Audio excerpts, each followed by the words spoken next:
till you feel it. Fake it till you feel it. Chris Warford.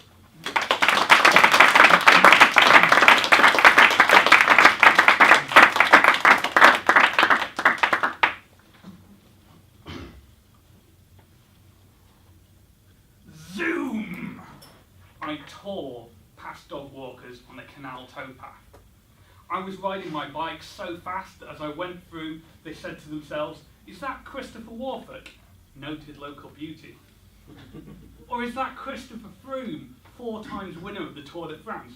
He was going so fast that I can't tell."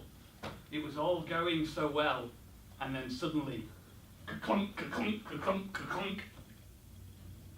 Something was wrong. I looked down to see a piece of metal flying out of the back of my bike. That piece of metal was the quick release spindle that held my back wheel attached to my bike. But I didn't know that yet. I'd find out in about 700 milliseconds when I went over a bump and my bike frame and myself continued to move forward and my back wheel did not. Now, if this was a Hollywood hard luck story, this would have happened when I was the furthest away from my house. But I don't want to lie to you. I got there, I turned round, and I'd come 2 kilometres back. But the funny thing about the Leeds-Liverpool canal is that the roads, where you could get off the canal towpath and get help, they're about 4 kilometres from each other. It was a laugh or cry moment.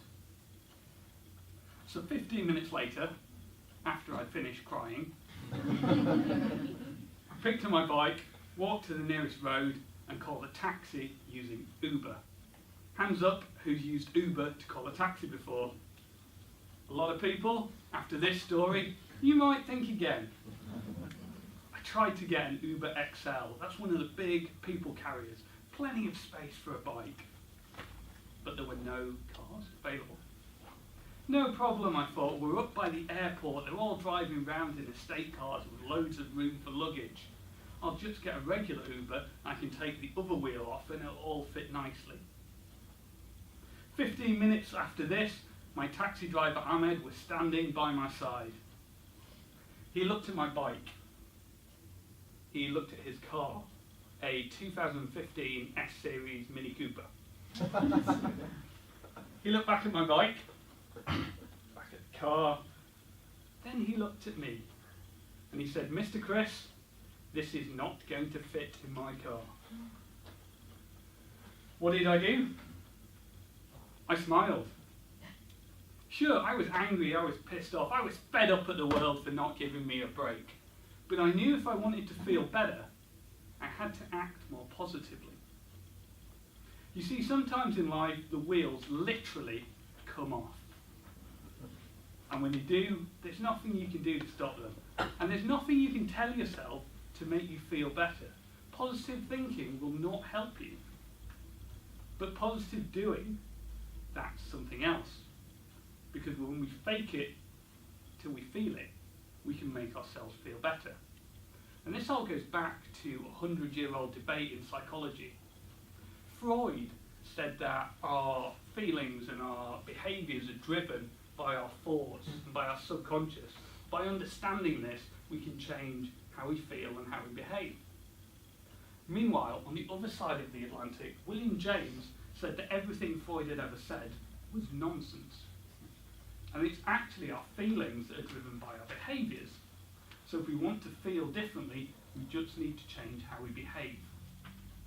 100 years on, and the evidence is coming down on the side of James. Now, my little daughter Venla is 11 months old, and she doesn't crawl, she bum shuffles.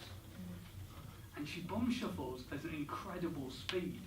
She goes whooshing past people, and they ask me, "Is that Venla Warford or Chris Froome?" As she heads off to the nearest open door, staircase, or pile of sharp objects.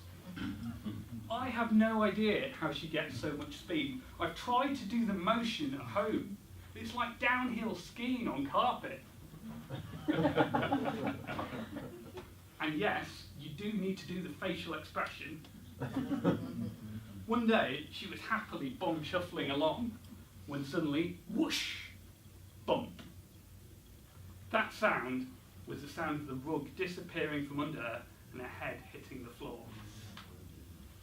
She didn't realise that yet, but she would in about 900 milliseconds.